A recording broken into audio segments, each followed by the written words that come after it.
اعوذ باللہ من الشیطان الرجیم، بسم اللہ الرحمن الرحیم۔ السلام علیکم ناظرین، میں ہوں آپ کا میزبان مجاہد حسین اور پروگرام تخلیق کے ساتھ آپ کی خدمت میں حاضر ہوں۔ اور اس پروگرام میں ہم مخلوقات خدا الہی ان کے بارے میں گفتگو کرتے ہیں، اور جیسا کہ آپ کو معلوم ہے کہ ہمیشہ کی طرح اس موضوع پر گفتگو کرنے کے لیے ہمارے ساتھ موجود ہوتے ہیں جناب مولانا سید نجم الحسن نقوی صاحب۔ مولانا صاحب، ہم آپ کو خوش آمدید کہتے ہیں۔ جی شکریہ، مہربانی۔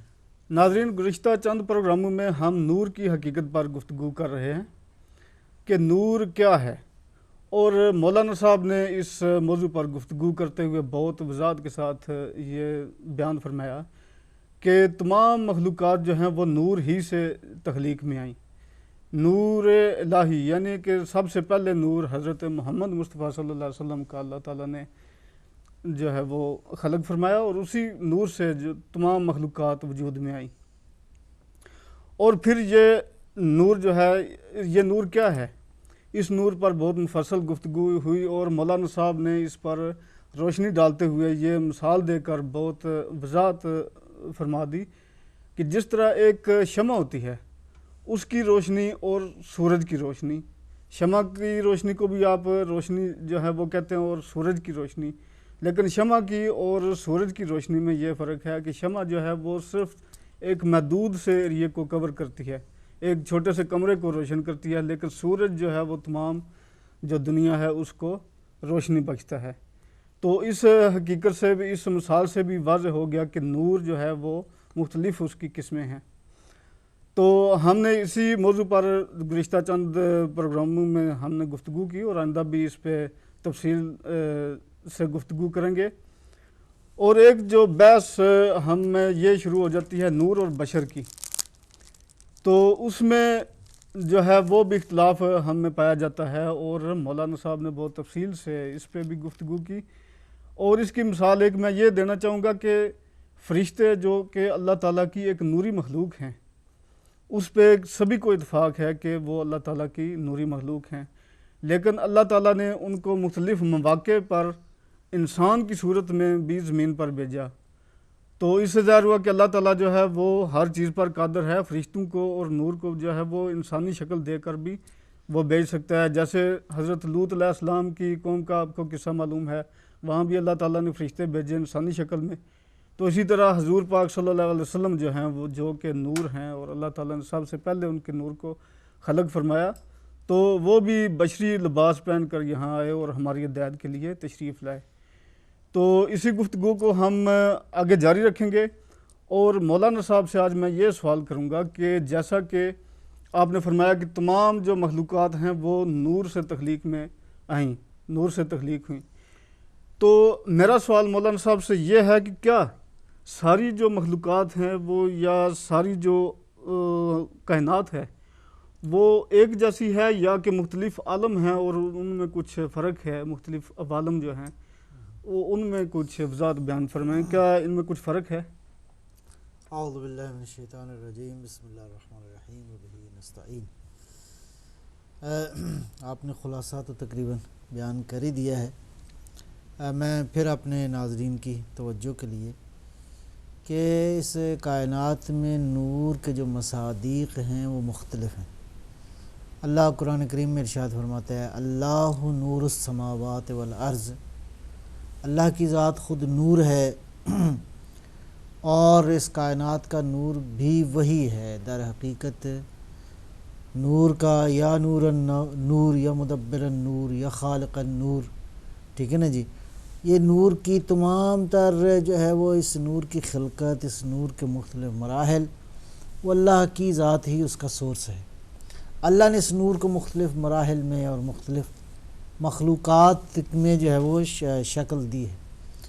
اب بطور کلی ایک مسلمان ہونے کے ذریعے ہم یہ کہتے ہیں عقل نور ہے، علم نور ہے، قرآن کریم نور ہے، نبی اکرم کی ذات نور ہے، اہل بیت نور ہیں، امامت نور ہے، ولایت نور ہے، اسی طرح نبوت نور ہے، اور یہ کائنات بھی نور ہے بے شک۔ اسی طرح فرشتے جو ہیں وہ نور ہیں، جنت جو ہے وہ نور ہے، البتہ جو نار ہے وہ بھی تقریباً کہتے ہیں کہ عرفاء علماء یہ کہتے ہیں کہ وہ بھی نور ہی کی ایک دوسری کیفیت ہے. اللہ حاضر قیاس ہے تو نور، لیکن ظاہر ہے کہ اس نور کو اللہ تعالیٰ نے مختلف اس کے لیے کائنات کی شکلیں مختلف بنائی ہیں. صحیح. اور عوالم بھی جو ہیں وہ مختلف ہیں.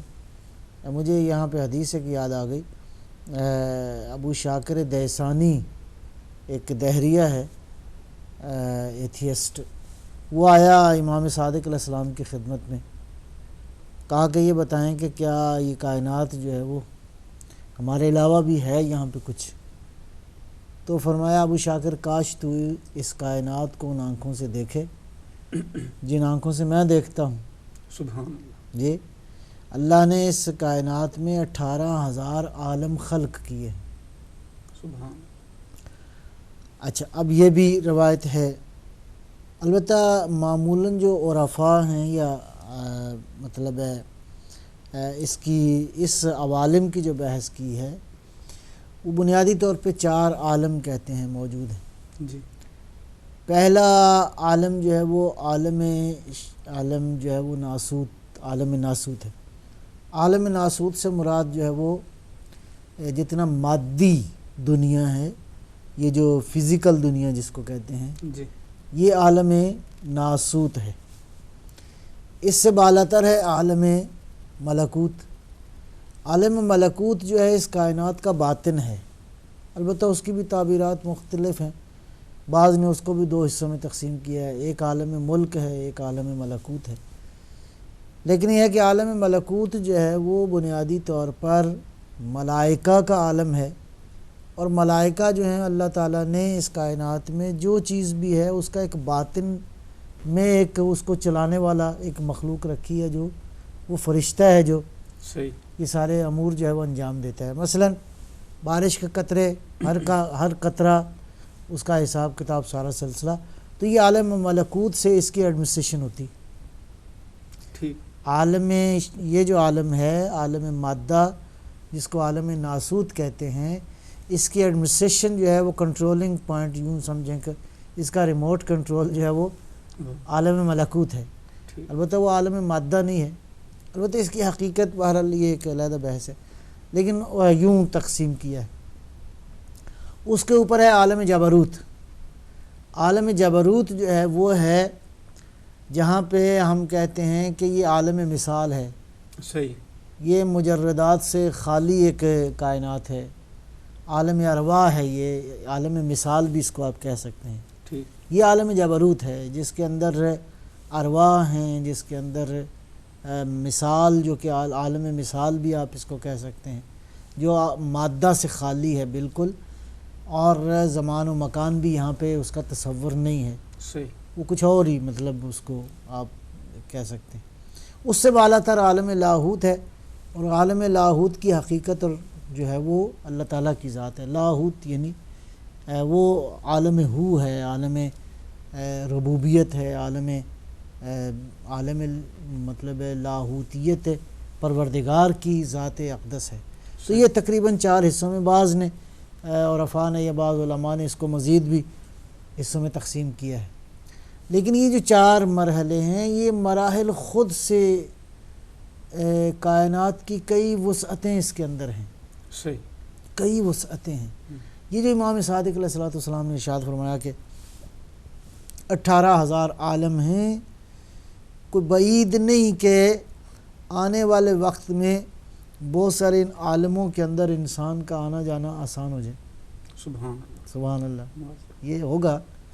یہ جب مولا مہدی علیہ السلام تشریف لائیں گے، مولا مہدی جو ہیں وہ ظاہر ہے کہ اپنے اجداد کا علم جو ہے وہ اللہ نے ان کو دیا ہے. بے شک. آپ کے جد امجد نبی اکرم صلوات اللہ وسلامہ علیہ ان کا علم ہے، اور باقی ظاہر ہے کہ یہ ساری ہستیاں حضور کے علم کا جو ہے وہ خزانہ ہیں، حضور کے علم کا یوں سمجھیں کہ وارث ہیں، حضور کے علم ہی کے وارث ہیں. تو پیغمبر اسلام جن کو اللہ نے معراج، تو حضور جو ہے وہ ساری کائنات میں گئے. جی جب ساری کائنات میں پیغمبر جیسی ہستی جا سکتی ہے تو اب جس کو یہ علم عطا ہوگا یہ اس میں طاقت ہو جائے گی بے شک کہ وہ کائنات کا سفر جو ہے وہ آسانی سے کر سکے. اور جو بھی اللہ کا جس کو قرب حاصل ہو جائے، جو خدا کا ولی ہو جاتا ہے، اللہ تعالیٰ یہ قوتیں اس کو خود ہی دے دیتا ہے. جی تو اب یہاں پہ یہ سارے عوالم ہیں. اب یہ ہیں عالم نورانی ہیں. میں نے عرض کیا کہ انسان کی جو اصل حقیقت ہے، روح، وہ بھی نور ہے. صحیح. اچھا، اب یہاں پہ بہت ساری روایات اور احادیث ہیں. انشاءاللہ ایک حدیث جو ہے وہ میں پچھلے پروگرام میں وہ ساری نہیں پڑھ سکا، تو بڑی یہ خوبصورت اور نورانی حدیثیں ہیں. میں یہ کہتا ہوں کہ اس میں اہم نقطہ یہ ہے کہ یہ حدیثیں ہم کیوں بیان کرتے ہیں. وہ اس لیے بیان کرتے ہیں تاکہ اس کائنات کی نورانیت کو انسان درک کر کے خدا کا قرب حاصل کرے. صحیح. اس لیے کہ آخری منزل بالآخر وہی ہے، بے شک اسی کی بارگاہ میں حاضر ہونا ہے. اور انسان اس یقین کے ساتھ کہ یہ کائنات جتنی بھی وسیع ہے، اللہ کے حضور یہ کچھ بھی نہیں ہے. کچھ بھی نہیں. بے شک. اللہ کے حضور، پاک پروردگار کے حضور یہ کائنات کچھ بھی نہیں ہے. یعنی اصل حقیقت اس کی ہے. صحیح. اب اس کو اس اعتبار سے دیکھا جائے، یہ ساری کائنات اپنی تمام تر وسعتوں کے ساتھ عاجز ہے، فقیر ہے. اس کی ذات غنی ہے. یہ ساری کائنات فقیر ہے. فقیر بالذات ہے، بالذات غیر مستقل کائنات ہے. مستقل اللہ کی ذات ہے. استقلال اس کی ذات کو حاصل ہے. بے شک. وہ مستقل ذات ہے جس نے ساری کائنات کو خلق کی ہے. اب یہ جو رنگا رنگ کائنات ہے، جب ہم اس کو دیکھتے ہیں تو یقیناً سبحان اللہ ہے، والحمد للہ ہے، ولا الہ الا اللہ واللہ اکبر، ولا حول ولا قوت الا باللہ العلی العظیم. اسی کی قدرتوں کے مظاہر ہمیں اس کائنات میں نظر آتے ہیں. لیکن جو احادیث اس نورانی خلقت کے حوالے سے ہیں، پاک پیغمبر ہیں اور آپ کی عطرت طاہرہ ہے، ہم دیکھتے ہیں کہ ان کی نورانیت اس ساری کائنات کی نورانیت سے زیادہ ہے. کیوں؟ اللہ نے پہلے ان کے نور کو خلق کیا اور اس کے بعد یہ کائنات فیض ہے ان کے نور کا. بے شک. بے شک. یعنی یہ کائنات میں جتنی رونقیں ہیں، یہ جتنی روشنیاں ہیں، یہ جتنی کائنات کے اندر کیا کہتے ہیں، عنایاں ہیں، حسن ہے، جمال ہے، یہ فیض ہے نور محمد مصطفیٰ صلی اللہ علیہ وآلہ وسلم کا. اور آپ کی عطرت طاہرہ ظاہر ہے کہ اسی نور کا حصہ ہے، کوئی جدا نہیں ہے، حقیقت محمدیہ ہی کا حصہ ہے.